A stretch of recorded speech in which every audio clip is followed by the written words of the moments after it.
في الفيديو ده اوريك الميكروفون اللي انا بسجل بيه الفيديوهات، واقول لك على تجربتي مع الميكروفون ده، وكمان اعمل مقارنة ما بين صوت الميكروفون اللي انا بسجل بيه وصوت ميكروفون التليفون بتاعي وصوت ميكروفون السماعة موبايل معايا. بس اتفرج على اخر الفيديو وانت تعرف كل حاجة بعد شوية.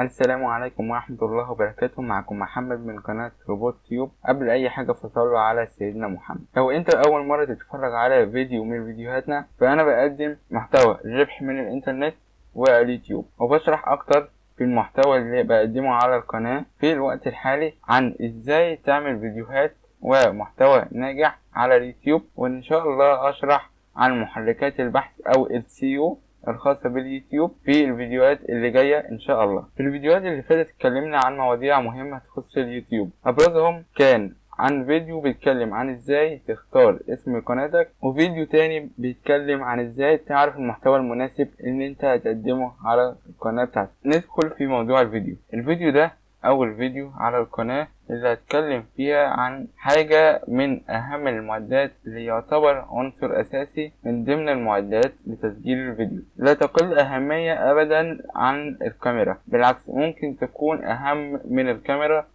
في بعض الأحيان لبعض الفيديوهات والمحتويات لصناع المحتوى على يوتيوب أو أي منصة تانية. الحاجة اللي هتكلم عنها النهاردة هي الميكروفون. الصوت لو اختفى من الفيديو يبقى الفيديو ملهوش أي قيمة، خصوصا لو كان الفيديو ده بيشرح أو بيوضح موضوع معين عن طريق الصوت. لو كنت بتظهر في الفيديوهات عن طريق الكاميرا فلازم تهتم بالصوت كويس أوي على قد ما تقدر. علشان كده في الفيديو ده هتكلم على الميكروفون اللي انا بستعمله في فيديوهات، وهتكلم عن كل حاجة عرفتها عن الميكروفون ده، واعمل لكم مقارنة كمان في اخر الفيديو بين صوت الميكروفون اللي بسجل بيه وصوت الميكروفون التليفون بتاعي وصوت ميكروفون سماعة موبايل معايا. ورجعنا لكم مرة تانية، وده الميكروفون اللي انا بستعمله في الفيديوهات من اول فيديو لحد الفيديو ده، وده برضو يعني الثانية دي برضو بسجل بيها بالميكروفون ده. طبعا انا هحكي لكم عن كل المشاكل اللي قابلتني مع الميكروفون ده او اي حاجة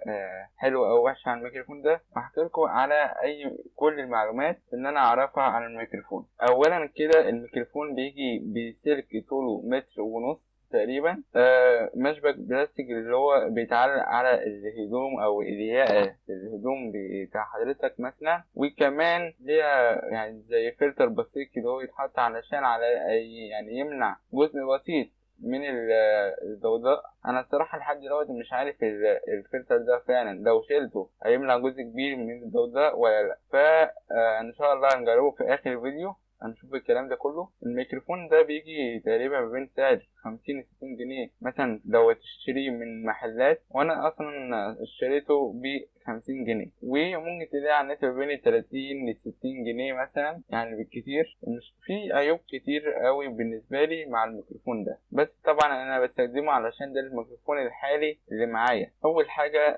الميكروفون يعني السلك بتاعه طبعا بلاستيك عادي، ممكن يعني يتقطع مع اي شده او اي حاجه، او ممكن يبوظ مع اي خبطه.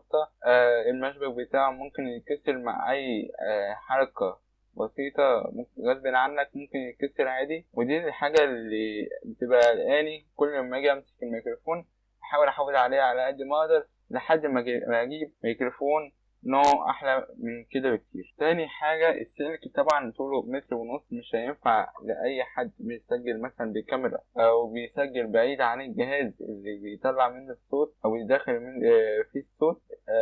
لازم يكون حاجة بتسجل صوت بس مش بتصور بيها مثلا، او لازم يكون مثلا قريب من الكاميرا بالمسافة متر ونص طبعا. وده طبعا اللي يخليه صعب التحكم في الحركة اثناء التسجيل يعني. وده طبعا ما انصحش اي حد بيه بيصور من بعد متر ونص اصلا من الكاميرا اللي هو بيسجل عليها. طبعا انا سمعت عن نفس النوع زي كده بس طوله متر ونص، فلو لقيت حاجة زي كده وعلى قد السعر اللي معاك فممكن تشتريه بسبب الموضوع ده. تالت حاجة أو تالت يعني عيب ساعات بشوفه يعني في الميكروفون ده، الميكروفون ملهوش شركة معينة، نفس الديزاين ونفس كل حاجة بالظبط ونفس الجودة، تحس إن هو جاي من كذا شركة، مش عارف دي شركة محددة. مرة يجي في علبة شكل باسم شكل، يعني اصلا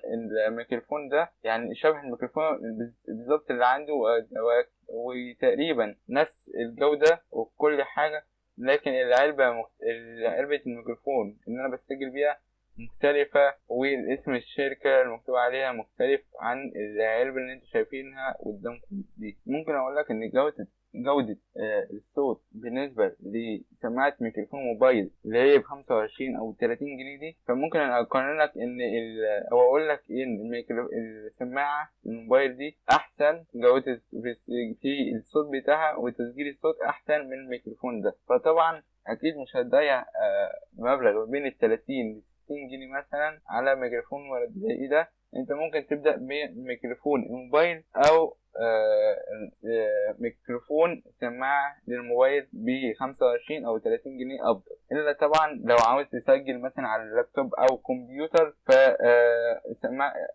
احتمال كبير قوي سماعة التليفون بتاعك مش هيشتغل على الكمبيوتر او اللابتوب مثلا. طبعا انا بقول لكم ان نفس التصميم ونفس كل حاجة في عدة شركات مختلفة ويجي معاها في الآخر علامة تجارية أخرى أو طريقة المنتجات المعروضة على النت، مش عارفين العلامة التجارية بتاعته بتبقى أي شركة بالظبط، عكس ميكروفون البويا يكون تقريبا ممكن أقول بنفس الجودة أو أعلى شوية ب 50 جنيه برضه، وشكل مختلف في الديزاين وفي الفلتر الميكروفون وكده. صراحة البويا الميكروفون البويا ده مستعملتوش بس اعتقد ان هو ممكن يكون احسن من الميكروفون اللي انا بستعمله دلوقتي بشويه، مش بكتير يعني. وطبعا كل حاجة على قد ثمنها، بس طبعا المشترك ما بينهم ان السلك برضو طوله 1.5 متر. وطبعا كويس ان على الاقل الصوت بيبقى موجود في الميكروفون ده، الصوت بيبقى واضح شوية،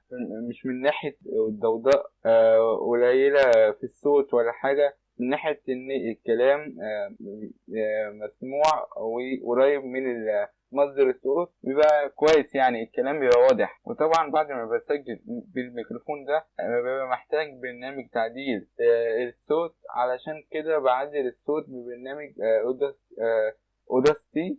مش عارف انا ده صح ولا لا. البرنامج ده من البرامج المشهورة مجانية على الكمبيوتر، بس بصراحة مش عارف لو في برنامج زي كده على التليفون ولا لا. هبقى اشرح الموضوع ده اشوف لكم البرامج اللي على التليفون في فيديوهات تانية ان شاء الله. من خلال البرنامج ده بقدر اشيل الدوشة او الضوضاء اللي في الأجواء المحيطة بعد ما بسجل من الميكروفون ده. وممكن بعد ما نجرب المقارنة والفرق الصوت ما بين 3 ميكروفونات، اللي هو ميكروفون الهاتف أو الموبايل اللي معايا، وميكروفون السماعة التليفون، وميكروفون ان انا بسجل بيه اللي هو قدامكم ده، فنلاقي ان تقريبا الميكروفون ده اولا قريب من صوت الميكروفون بتاع التليفون نفسه، صوت الميكروفون بتاع التليفون نفسه. لكن بالنسبة لأحسن واحد فيهم هو إيه، وأحسن من ده بشوية كمان، ولو ممكن تلاحظوا بعد المقارنة فتلاقي صوت الميكروفون بتاع سماعة الموبايل أحسن من الميكروفون اللي أنا بسجل بيه اللي هو اللي قدامكم ده. فطبعا هنروح على التليفون وهنعمل مقارنة ونسجل الصوت وبعديها نختم بيها الحلقة. وطبعا انا دلوقتي بعمل التجربة من التليفون علشان اجرب طبعا ال3 ميكروفونات اللي انا قلت لكم عليها، الميكروفون التليفون نفسه، وكمان ميكروفون سماعة التليفون، وميكروفون ان انا بسجل بيه اللي هو الميكروفون اللي بسجل منه من خلال الكمبيوتر في الفيديوهات اللي فاتت كلها. فطبعا تعالوا نجرب الاول سماعة اللي انا بسجل بيها الفيديوهات. دلوقتي انا هحط السماعة دلوقتي، حطيت الميكروفون نفسه ان انا بسجل بالفيديوهات اللي فاتت كلها اللي انا بستعمله على طول، فمش عارف يا ترى فرق الصوت ما بين الميكروفون التليفون وميكروفون اللي انا بسجل بيه الاتنين قريبين من بعض او في حاجة احسن من التانية ولا لا. فهنشوف طبعا الكلام ده طبعا انت اللي تحدده. انا يا دوب بسجل، بعد كده بشوف وانا بعدي على الفيديو. دلوقتي هنشوف الصوت بتاع الميكروفون السماعة اللي يعتبر ممكن يكون احسن من الصوتين او الميكروفونين اللي فاتوا التانيين. كده انا حطيت ميكروفون السماعة. أنا دلوقتي بسجل من الميكروفون السماعة. طبعا انا لاحظت ان في فرق وانا كنت بسجل فيديو من شوية، مش من شوية، امبارح كنت بسجل فيديو امبارح، اللي هو الفيديو القصير ده كان برضو فيديو اقل من دقيقة، كان بيوريك الفرق بين 3 ميكروفونات في اقل من دقيقة. ما كانش فيه شرح مفصل زي الفيديو ده طبعا، ده بس مجرد تشوف فرق الصوت. فطبعا انا في الفيديو ده عملته علشان احب اوضح لكم الامور اكتر، وتكونوا شفتوا الموضوع ده وشفت الميكروفون الاحسن بالنسبه لكم. وطبعا صوت ميكروفون بتاع التليفون او الميكروفون بتاع السماعه ده طبعا حسب نوع وسعر الجهاز اللي معاك او السماعه اللي معاك. طبعا التليفون بتاعي من الفئه اللي اقل من 3000، بس اعتقد ان الصوت واضح وكويس. واعتقد برضو ان الميكروفون اللي انا بسجل بيه اللي هو حوالي 50 جنيه صوت واضح وكويس فيه، بس مش من درجة صوت الميكروفون.